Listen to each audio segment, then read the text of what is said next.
what I'm going to show you how to make is carrot lox. So it's just a simple recipe of roasted carrots marinated overnight in the fridge.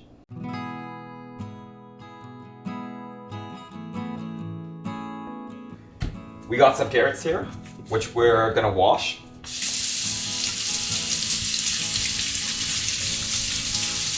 The only thing we're going to do to the carrots is we're going to cut off the ends and the tips. Give them a good wash because we're going to leave the skin on.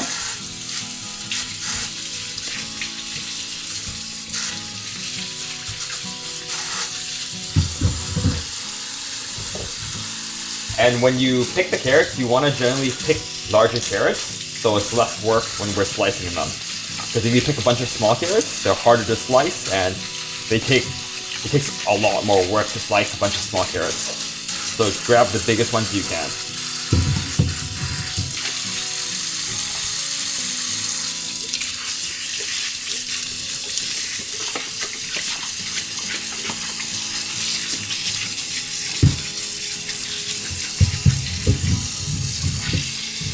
So after we finish washing our carrots, I'm just gonna chop off the tops.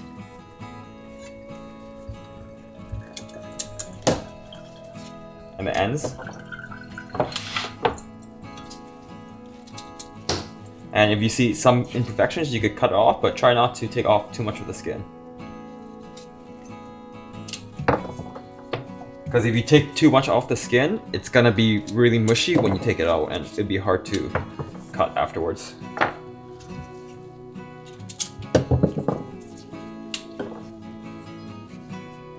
This is the next step after we finish washing and cutting the tops off our carrots.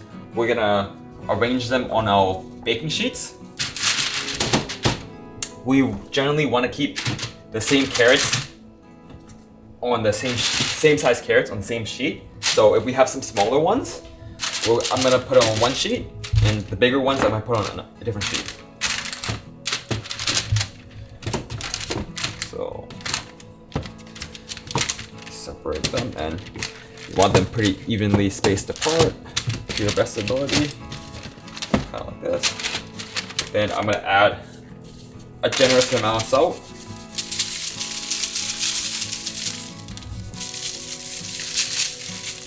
It might look like a lot of salt, but it just coats the outside.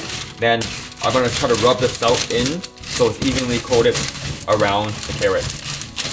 You kind of want to make sure the carrot's a little wet. If it's not gonna be able to stick on.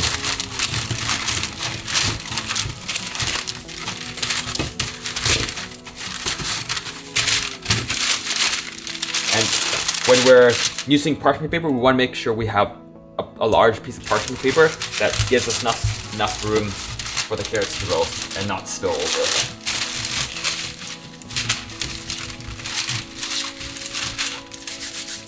So that looks pretty good. All the carrots are nice and evenly coated. And we're gonna roast these carrots at 425 for maybe roughly like 30 minutes, give or take, until they're golden brown. Pop these in on the top rack of our oven. Just like that. And that's it. Yeah. Alright, so now it's been cooking for roughly 15 minutes. I'm gonna take it out of the oven. And as you can see, there is some coloration, some browning. And this is kind of what we're looking for, where the skin is charred. And now that the skin is charred, we're gonna flip it over. Oh yeah, there we go. We're looking for that. That looks nice and beautiful color. We're gonna flip this over. Flip this one over. And yeah. And we see that the other underside is not nearly as cooked. We want it all evenly cooked and evenly charred. So flip it over. And the reason why we separate some of the smaller ones on the different trays is so we could cook them at separate temperatures. If the first one's finished cooking, then we'll take that one out, then we'll take the second one out afterwards. And we're gonna put it back in the oven for probably another 15 or 10 minutes based on the color temperature or the color. Okay, so now we have our carrots fully cooked. we should see some nice charring on the outside of the carrots, and they should be soft but still a little firm. And what we want, we need the carrots to be fully cooked when we slice it. And if it's not going to be, it won't have the same texture after we marinate it. So we're gonna take one carrot, we're gonna bring it over to our cutting board, and I'm gonna demonstrate how to cut it. So now we're gonna slice it. You want to make sure you use a sharp knife, or if you don't have a sharp knife, use a mandolin. But what we want to make sure we have is pretty thin slices. So when we're cutting the carrot, what we want is to always, we're gonna cut at an angle, so we get longer strips. Just like that.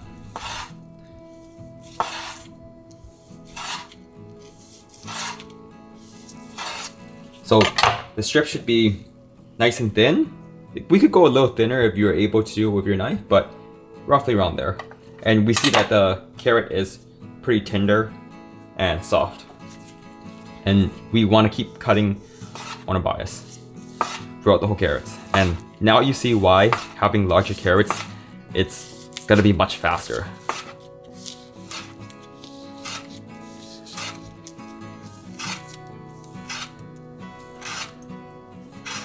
So now we have all carrot sliced. I'm just gonna put it in a bowl.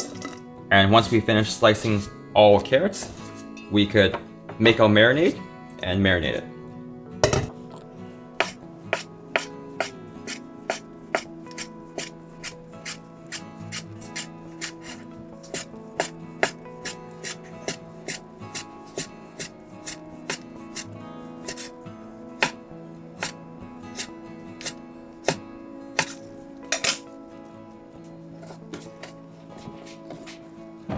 Alright, so now we're gonna make the marinade for the carrot lox.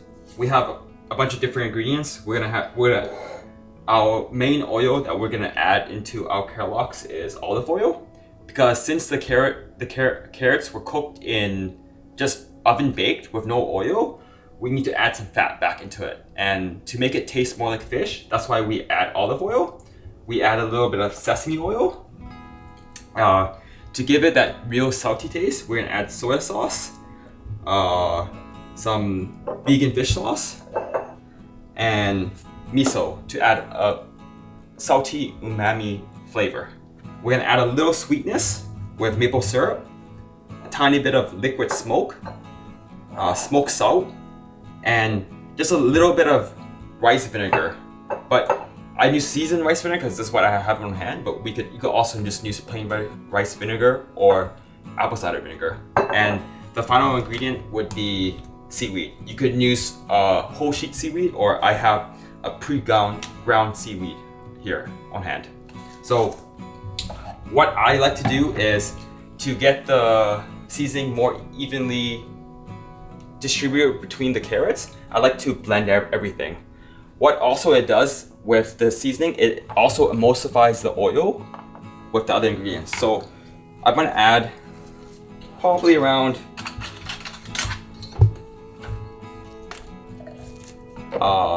maybe 3 tablespoons of soy sauce, a tablespoon of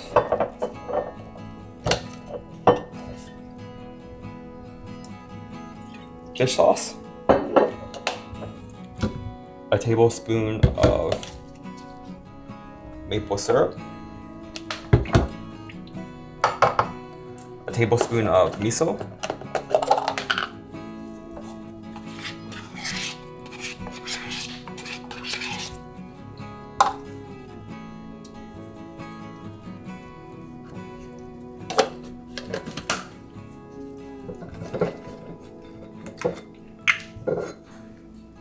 three tablespoons of olive oil, 1 tablespoon of sesame oil,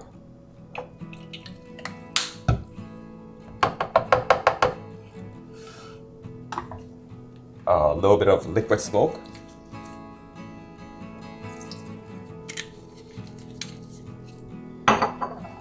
a little bit of rice wine vinegar, seasoned rice wine vinegar, just to add a little sour taste to it.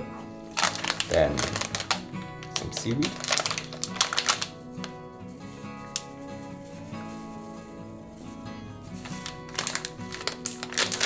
Then last ingredient is smoked salt. You could just add normal salt if you don't have smoked salt. Then once we get all ingredients in the blender, I'm gonna blend it together. Normally I make a bigger batch of this. Right now I don't have as much miso, so I'm making a small batch, just enough for the carrots I made. This stays in the refrigerator for pretty long. And it acts as a good alternative to marinate any other protein.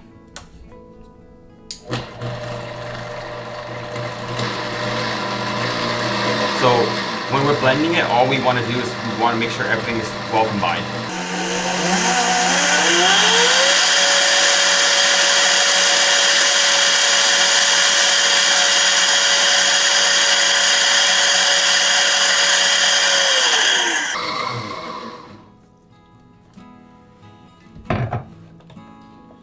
So we got our mixture here all blend. We're gonna take our carrots and we're just gonna pour our mixture in on top of our carrots. We want to make sure we get everything in there. It's generally better to make a bigger batch, so you make sure you have enough for all your carrots.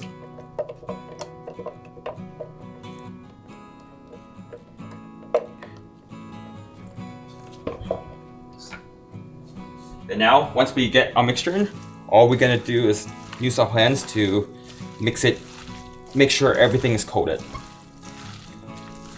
really well, because we want to make sure every piece has enough of the marinade on top of it.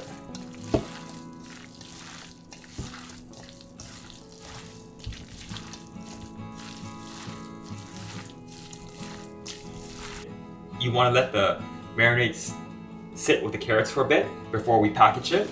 I generally use these reusable vacuum seal bags because you use less plastic and they're pretty convenient. So what I'm gonna do is I'm gonna take my carrot logs into each bag and vacuum seal them individually.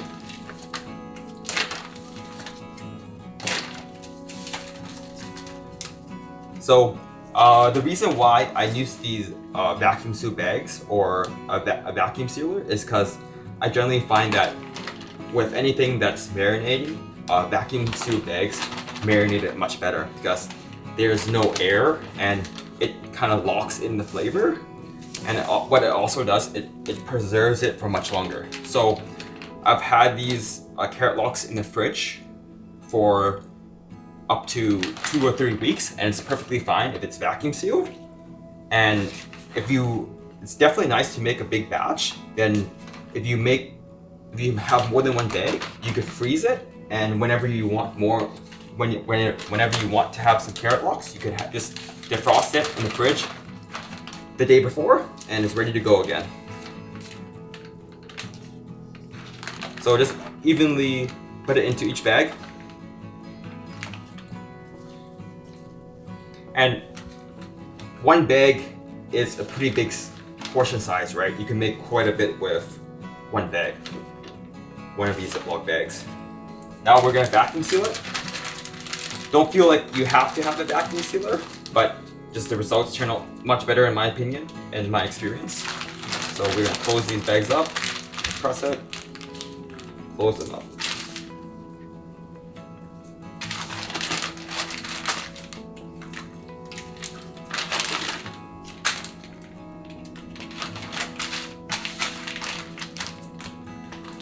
And now we're gonna vacuum seal each one of them. Just want to make sure they're fully vacuum sealed.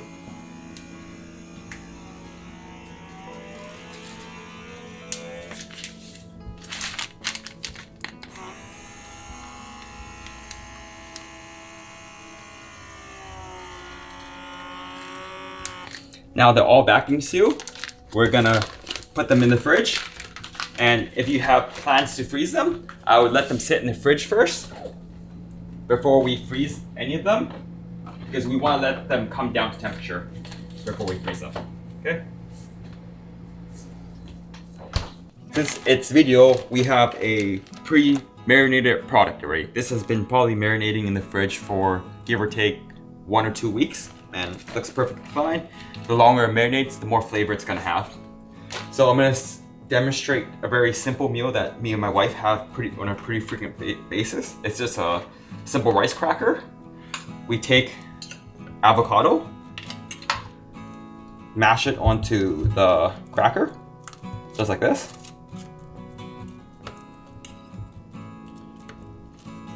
Mashed avocado. Then I'm gonna take some, to add some extra fiber, I'm gonna take some hemp seeds. Sprinkle some hemp seeds on. Then to add a little salt, I'm gonna use everything bagel seasoning. This adds a little seasoning. Then after we get the seasoning on, I'm gonna take some vegan cheese, put it on.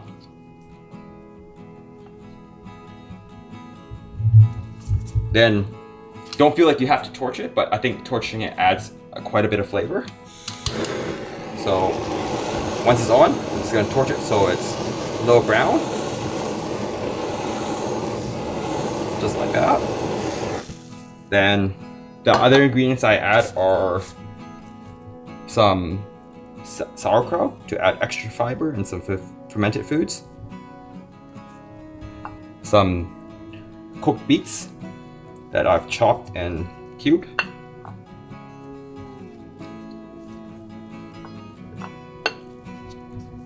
Then our last ingredient that I'm gonna also torch too. If you don't have the torch, what you could do is you could pan fry it, so it adds a little color.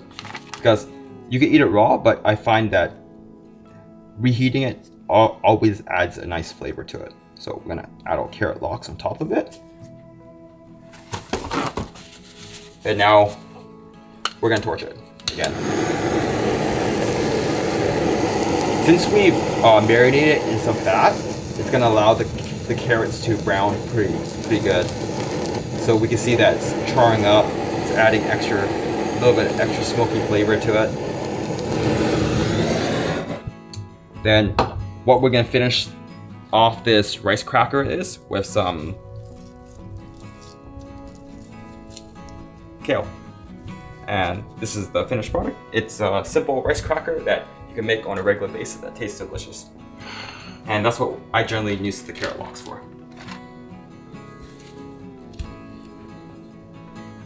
All right. So if you like this video, please like the video and subscribe to us. Thank you for watching.